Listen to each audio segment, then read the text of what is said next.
Dear students, Assalamu alaikum. I hope you all are fine at home. Today I am going to teach you a lesson. Water surrounding the continents. जी हाँ, आज हम पढ़ेंगे continents के आसपास जो water होता है, ये वाटर कहाँ से आता है। आज हम वाटर के ही बारे में पढ़ेंगे सब। यानी ये जो पानी होता है, ये कहाँ से आता है, कैसे आता है, कौन कौन से ज़राए है इसके लिए। More than 70% of our earth is covered with water. हम जानते हैं जो हमारी अर्थ है इसका ज़्यादा हिस्सा जो है वो पानी से लबरेज है. Most of the earth's water can be found in oceans and seas. और ज़्यादातर पानी जो है वो हम कहाँ पर देखते हैं, वो हम ओशंस में देखते हैं और हम समुद्रों में देखते हैं. But rivers, lakes, glaciers and ice fields as well as air contain water too. लेकिन जो दरिया होते हैं, झील होते हैं, ग्लेशियर होते हैं यानी पहाड़ों से जो पानी आता है,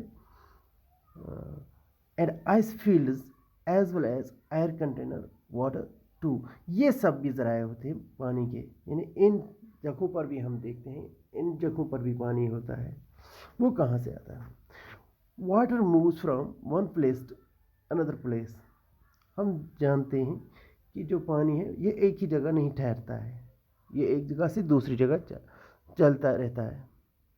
the water that was once in Indian Ocean may now be in your tap.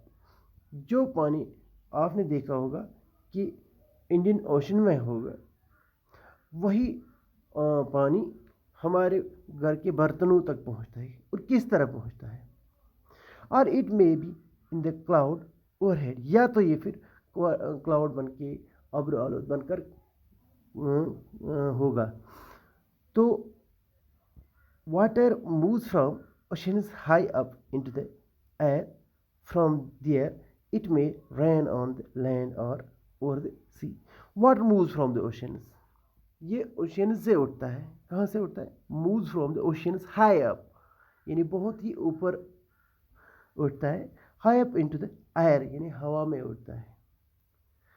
From there, और वहाँ से क्या होता है? It may rain on the land, ये फिर वहाँ से बारिशों की सूरत में ज़मीन पर गिरता है. और ओवर द सीज, या फिर समंदरों में. The rain water again goes back to the sea through the river.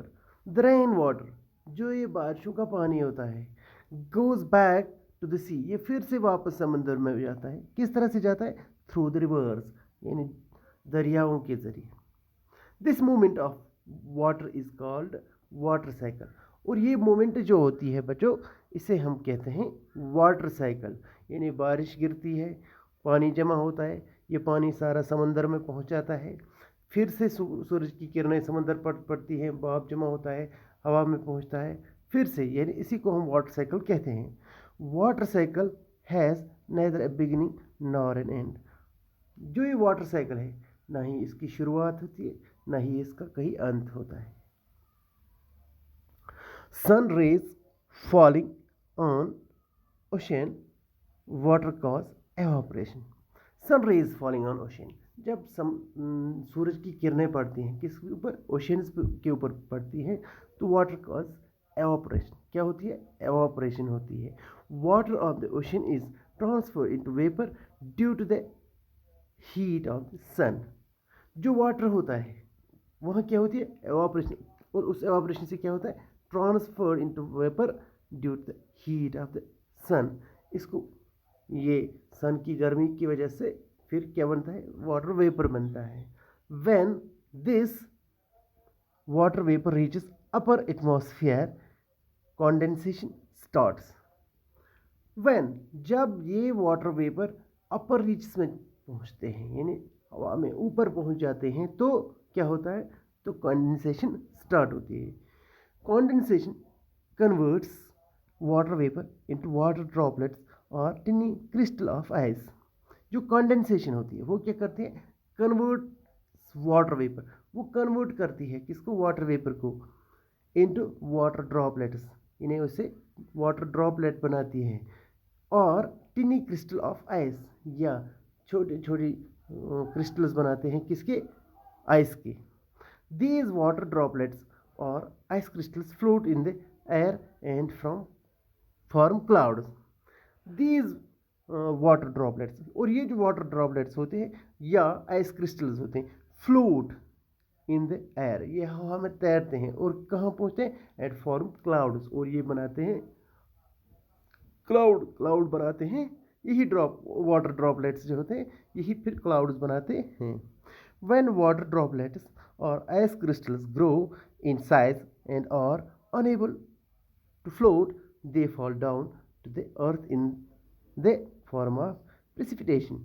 जब यही ड्रॉपलेट्स, यानी जो यही ड्रॉपलेट्स या आइस क्रिस्टल्स जो होते हैं, ये जब ग्रो होते हैं, जब बड़े हो जाते हैं in size and are unable to float, फिर वो अनेबल टू फ्लोट होते हैं, यानी वो नहीं तैर सकते हैं, वो उनका वजन बढ़ जाता है, तो फिर उससे क्या होता है, grow in size and are unable to float, they fall down to the earth, वो ज़मीन पर फिर से गिरते हैं, in the form of precipitation, यानी फिर से प्रेसिपिटेशन होती है, ये फिर से पानी की सूरत में, बारिश की सूरत, रेन की सूरत में हमारे तक पहुंचता है। आज के लिए इतना ही, कल से हम पढ़ेंगे इसका दूसरा paragraph. Thank you, have a good day.